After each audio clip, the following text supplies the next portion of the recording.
Good afternoon. Welcome to lecture 1.2. We're going to talk about triple bottom line. I just want to go over a few things to lay a little framework for you. First of all, I want to talk about the difference between microeconomic concepts of private costs and social costs. So typically, when you've had a microeconomics class, they talk about supply and demand, and those curves represent a firm's the demand for a firm's product or the costs that go into the production of that firm's output. But they don't include negative and positive externalities that that firm is responsible for. Some of the negative externalities might be things that would affect the natural environment, either through degradation of products that they purchase, like water, air, or impacts on social well-being. For instance, if there was noise or congestion, those would be considered negative externalities. Positive externalities could be anything like employment and things, tax dollars that they give to the public schools, etc. So there are differences in the microeconomics of the firm between that private cost and that social cost. And one of the important points of the triple bottom line is to include those social costs when a firm is looking at its profit margin and setting up how much product to produce and what the price should be. Okay, so private usually refers only to the welfare of that firm.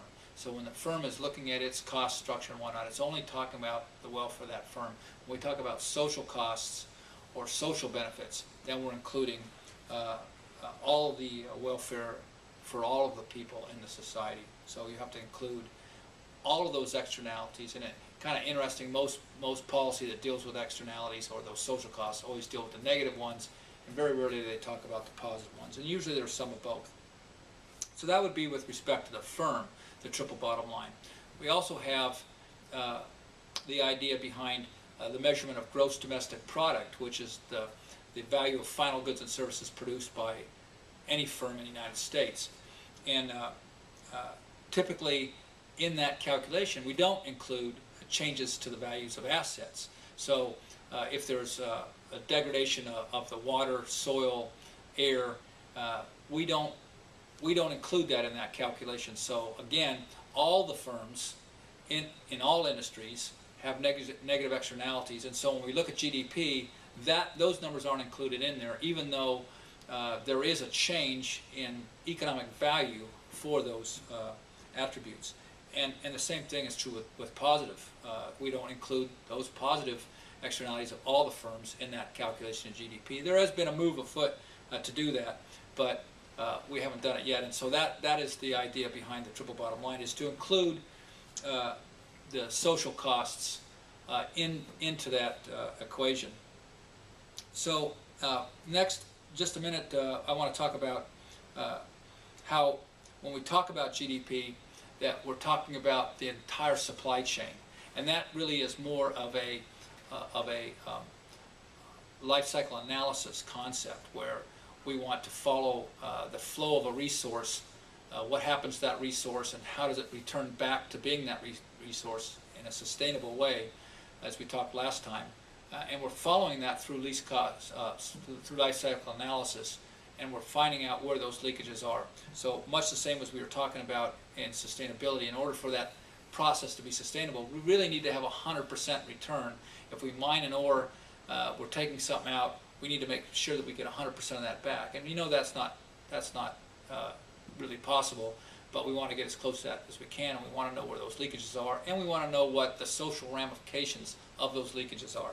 So that's kind of the connection between the triple bottom line and the LCA.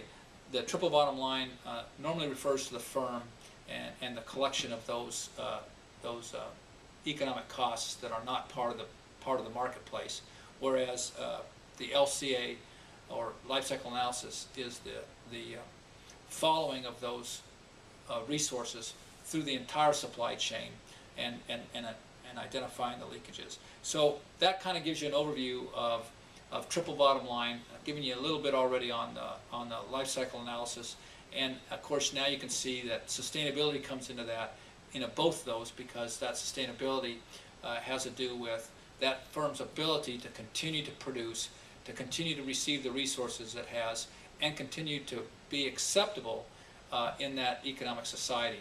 So all three of those, as we go through some of the readings, I want you to kind of think about that as how those three concepts intermingle, and what all that means in terms of the firm and the supply chain.